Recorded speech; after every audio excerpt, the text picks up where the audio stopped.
Welcome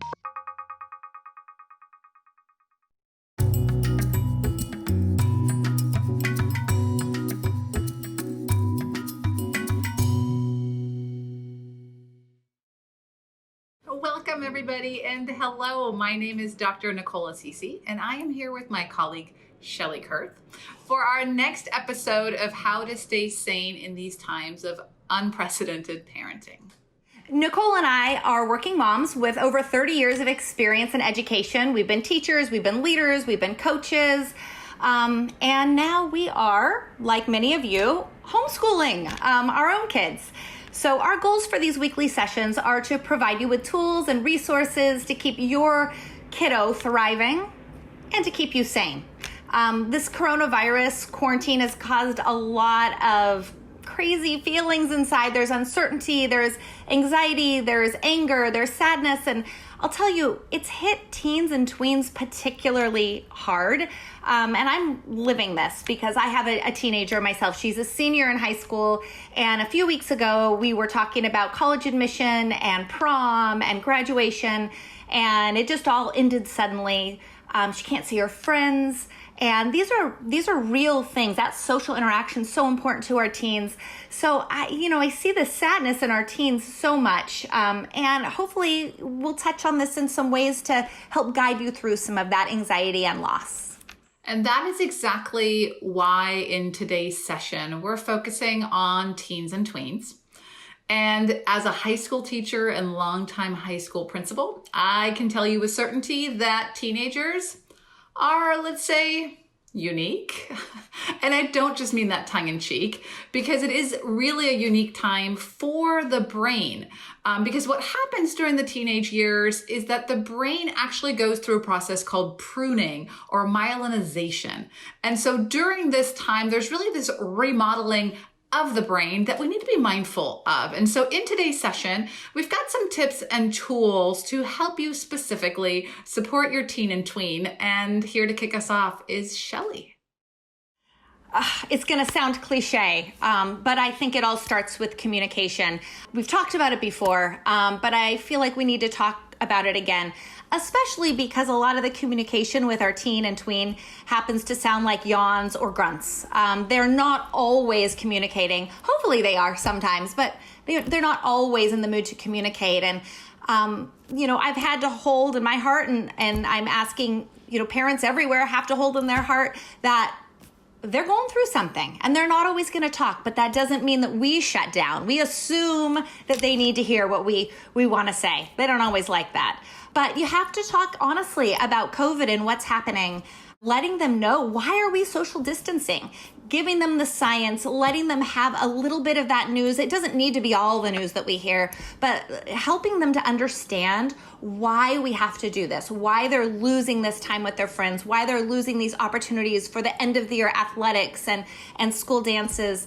If we can help them understand how we're keeping our community safe and how this is important to do for our community, for our people, for our families, it'll be easier for them. And believe me, I want to keep bad news from my kids too. It's much easier when we face it head on and speak honestly. And they're teens and tweens. They're ready to use their brains in that way. Say it and mean it and follow through. And I've said this before and I'll say it again. Part of the most important thing of clear communication is mean what you say and do what you mean. So when you tell them no social interactions or no, you have to do the social distancing, that means always, not just if they come out on Monday and say, can I see my friend today? And you say yes, that is going to be so confusing to them. So say it, mean it, and follow through. You have to be consistent with your communication, not just about COVID, but about all parts. Create these things with your kids, talk to them about them, but if you say it, you have to mean it. Actively listen. So when they are talking, listen and don't judge and don't fill the space with your own words. Listen to what they have to say.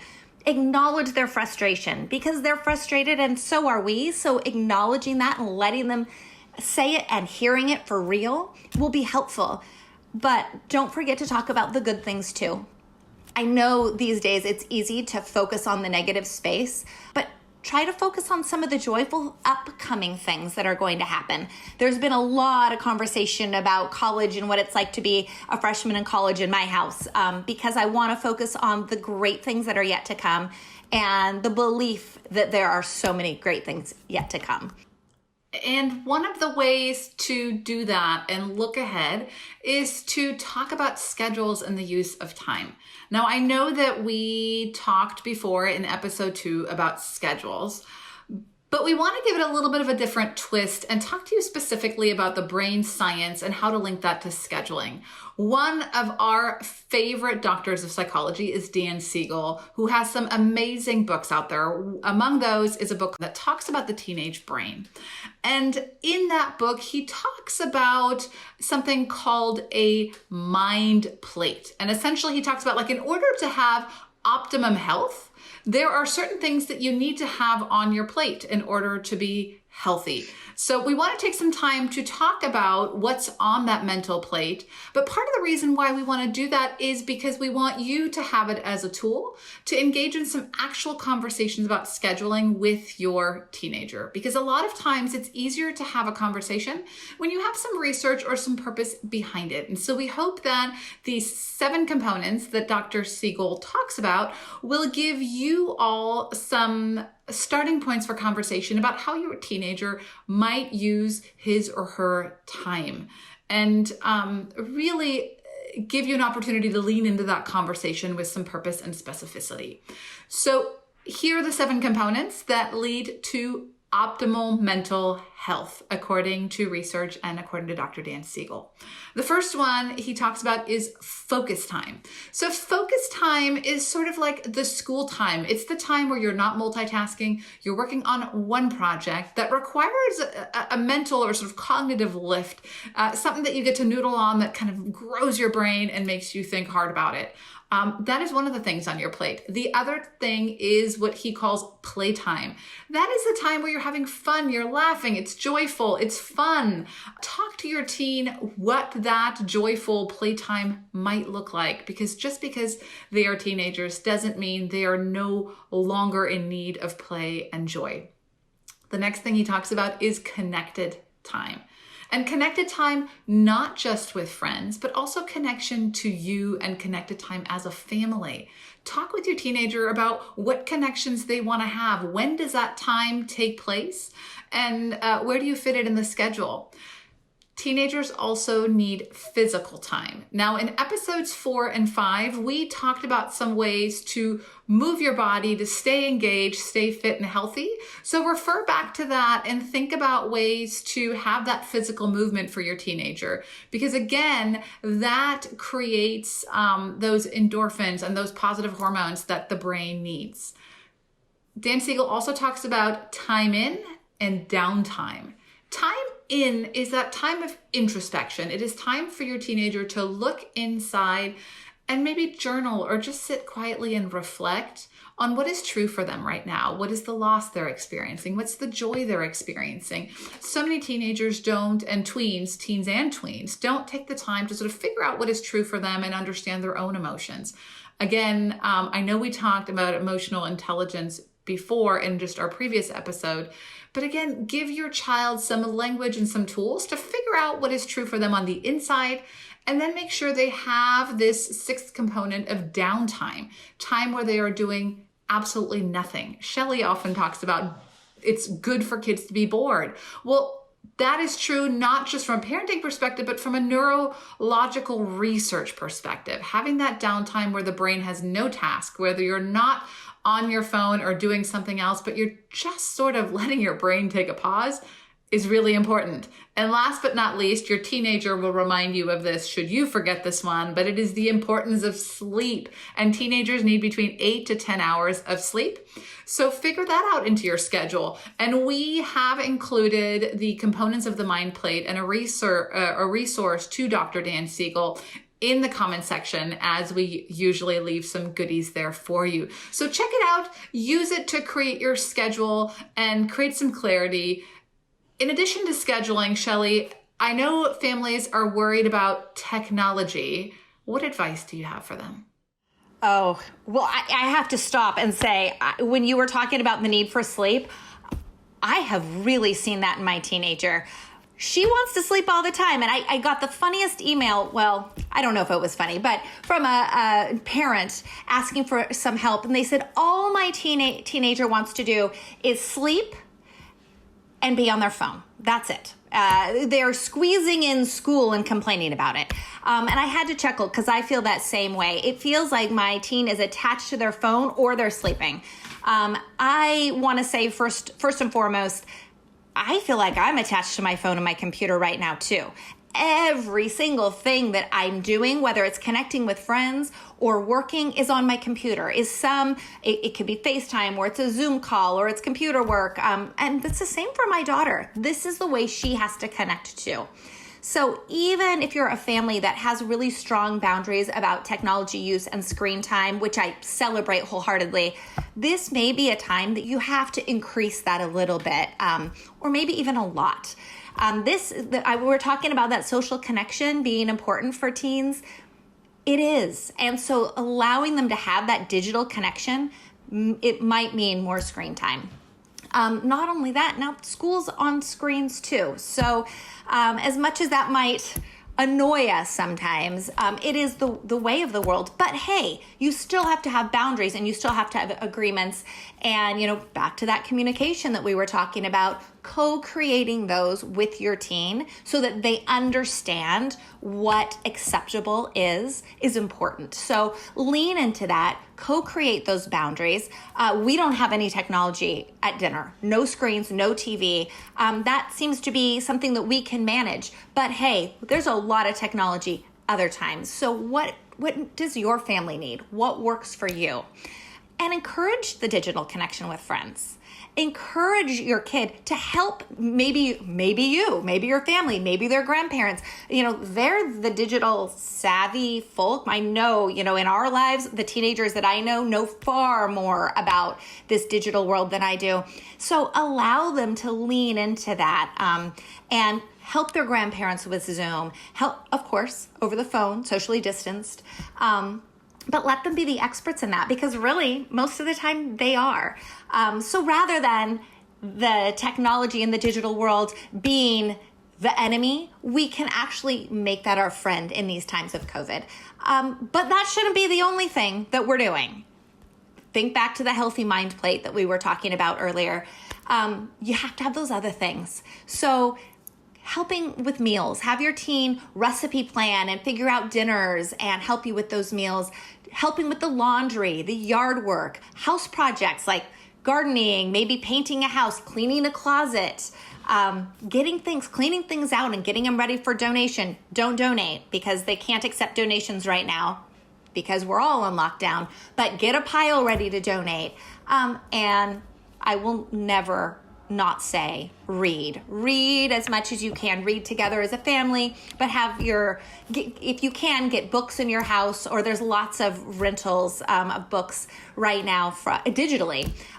Get them to read. So there's always something new to learn. There's always something new to do. A lot of it is digital, so we lean into that, but a lot of it is not. So enjoy. And again, we come back to this idea of the importance of connection and the importance of leaning in. Now, I know it's hard, especially with teenagers. You get a lot of the vibe of like, just leave me alone and just want my space. And I've had parents actually reach out to me and ask, like, so do I just leave them alone? And again, having some time alone, having that downtime on their mental plate is important, but so is having that connected time. And so the only certain way that you will lose your child is if you don't engage and don't connect. And no, not every conversation is going to be positive, but having a connection and really muddling in the discomfort, there's actually benefit to that. You might remember us saying in previous episodes, the only way out is through. So making it through that. And the reason I'm bringing that up and the reason that is important is because we want you to feel comfortable and confident to lean into having conversations with your kids about schoolwork, especially your teenagers. I know for many of us, we sort of go into one space, the teenager goes to the other space, but there's benefit of actually being in the same room. Now, logistics are a challenge. Both of you probably can't be on Zoom at the same time. But what is great about working in the same space is that, one, you get to model what it is like to be a working adult. What are your habits? How do you manage time? What do you do when something doesn't go according to plan? It also gives you an idea of what your child is working on. That doesn't mean you need to understand the quadratic equations they're solving or what they're doing around symbiosis in biology or anything else. It's just that opportunity to say like, hey, what are you working on? What's going on? And engaging in that dialogue. We know that research is very clear about the fact that parent engagement is a huge indicator of student success. And it doesn't mean that engaged parents always have great conversations with their kids, but it means they lean in, they engage. The same is true for long-term work success. Parent engagement links to long-term success for students as they grow older and are independent. So don't shy away. Think about opportunities to engage in those conversations. Talk about calendaring together. How are you organizing your calendar to manage the day? Teach your teenager or engage them in conversations about what their calendar looks like, and have those little conversations. As you're doing that, we want to remind you to celebrate when you see something positive. And most people think, okay, well, for every negative thing I say, I should say something positive. In the teenage brain, and in most brains actually, what happens is that our brain has a bias towards negativity, and we actually give negative comments 7 times more value than positive comments. So keep that in mind as you're redirecting your teenager, as you should and need to balance that not just in a 1-to-1 ratio with positive comments, but actually think of having at least 7 positive interactions for every one redirection, because that is how the mind captures information. Hopefully that gives you some things to do. Remember that the things on your mind plate lead to optimum mental health. So this is sort of what we're aspiring to do. And in the end, we're all human. Give yourself some grace, cut yourself some slack. It is okay to not have all 7 components every day. It's okay to not always lean in. Days are busy, you're busy, and your teenager is going through a lot just like you are. So be patient with yourself, but think of these as recommendations. And I'm going to hand it over to Shelli for some final words of wisdom for you all. Well, I say it every time, I think, and I will continue to say it. Give yourself grace. Try easy, but stay healthy together. Eat, sleep, and move. And if you can get those 3 things in a little bit every day, you'll be more prepared to face these challenges, and so will your teen. Eat, sleep, move, and be easy on each other. These are tough times, but try to find the joyful moments. And I have thought this many a time, especially when times are tough. I try to have this mantra in my head that says, but if this wasn't happening, I wouldn't see her like this. I get to see my teenager way more than I used to. She was so busy off doing so many things. And this is a moment where I get to see her in a whole new way and build a whole new relationship. So, lean into that too. Even though it's hard sometimes, I encourage us all to try to find the moments of joy, even though there's a lot of anxiety and fear that comes with it. Please tune in to us on this channel next week. We'll be here. Take good care and be well. Be well. Bye, everyone.